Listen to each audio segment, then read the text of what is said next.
If you want to make a logo for your website, and let's say you don't have Photoshop or Adobe Illustrator, it can be kind of difficult, and it can cost some money if you pay someone to do it. But you can also just make your own using PicMonkey and a couple of other services. So I'm going to show you how to do that right now. So first I'm going to show you how to make an icon-based logo. So to start, let's just hit design, and we'll just hit square.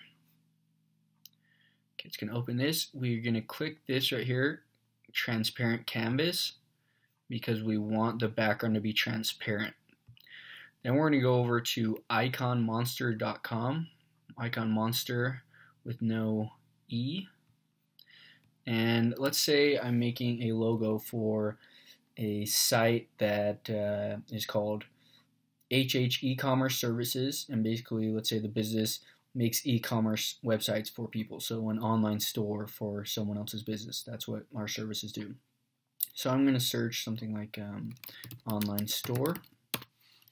So Icon Monster has a ton of web icons, and they're free for commercial use, and you don't need any attribution. So exactly what we want.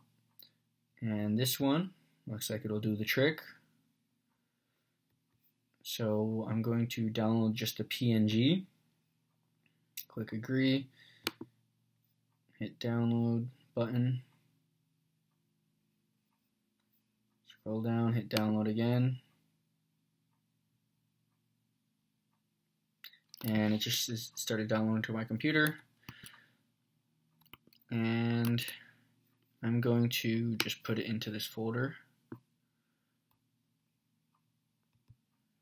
So there it is in PNG form. As you can see, like we talked about, PNGs can be transparent. So it has that transparency. That's why all behind it is just gray. So there's my icon. Now I'm going to go back to PicMonkey. And to put it in here, I'm not going to go to open.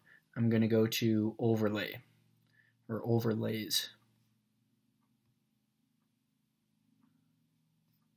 So overlays, and what's great about PicMonkey is they have a lot of, stuff that you can already use. So like I could get a star icon and just put it in right away.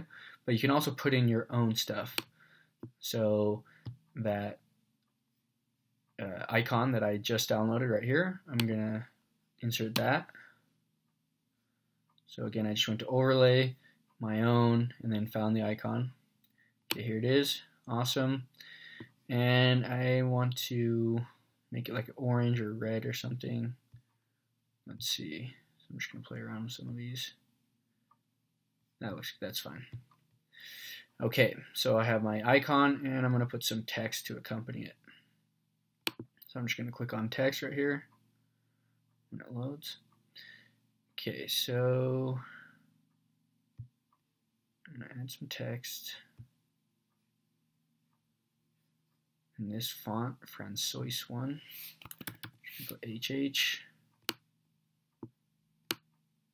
Okay, put that up here.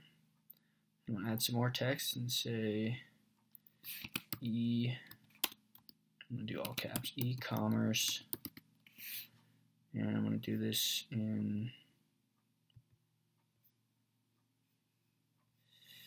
let's see here. Try this Geosans Light, so it's a little bit of contrast. And then for services, I want to do that in the same font as I did this HH. So I'm actually just going to click this, Command C to copy, and then Command V. So just copy and paste. So it's going to be the exact same font size. Actually, let me delete that. First, I'm going to get this to be the font size that I want. And I want it to be smaller so that all three lines are about the same height as this icon. So I just grab the corner and shrink it, and it'll automatically maintain the proportions. If I were to hold shift, then when I do this, it won't maintain proportions. Command Z to undo that. Okay, so move that up a little bit. Hit Command plus to zoom in. You can also zoom in down here, and then Command minus on a Mac, assuming Control plus, Control minus to do the same thing on a PC. But yeah, so Command plus to zoom in, Command minus to zoom out. Get a closer look, make sure these are aligned well. Okay, yeah, this looks like a good size. So now I'm going to do Command C, Command V, copy that so I have some font with or the same font family and the same size, but I'm going to put services. Oops. Click away. Okay, so now I just need to maybe align this a little more. So I'll zoom in a little bit.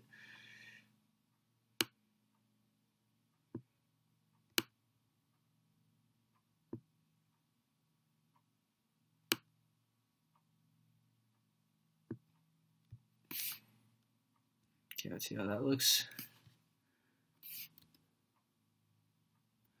And yeah, that looks about right. Okay, so now I just have this big amount of empty space. So if I were to save it as a PNG right now, then it would have, you know, this text, this icon, and it would be completely transparent, but it would be within a huge box. So there'd be a huge amount of empty space all around it. And usually we don't want that. Usually we don't want to give it all that space around it. So I'm just going to crop it. And get it to be about, you know, pretty close so there's not these huge spaces around it.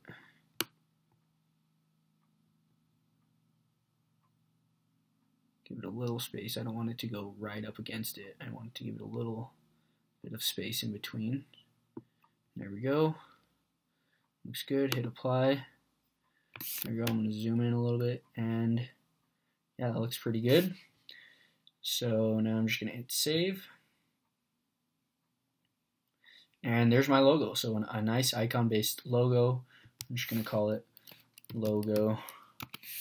And again, it has to be PNG to maintain the transparency like we talked about. If I were to save it as a JPEG, watch what's going to happen.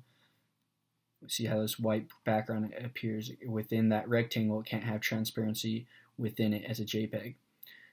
So yeah, if we want that transparency, and sometimes you will maybe want it to have a white background, just because sometimes it doesn't mesh well with a certain background, so you make sure that it has a white background. But in this case, we'll just do it with a transparent background, and then just hit save to computer, and pick a location, and save it. And usually you want to start out with the biggest size, because later on you can just open the file you just saved in PicMonkey, and then just make it smaller if you want to. But if it's not the biggest size and you try to make it bigger after you've already saved it, then it might start looking pixelated. So start by getting a big size logo, and then if you need to get a smaller version, then just open that up in here, the entire logo, and then shrink it that way.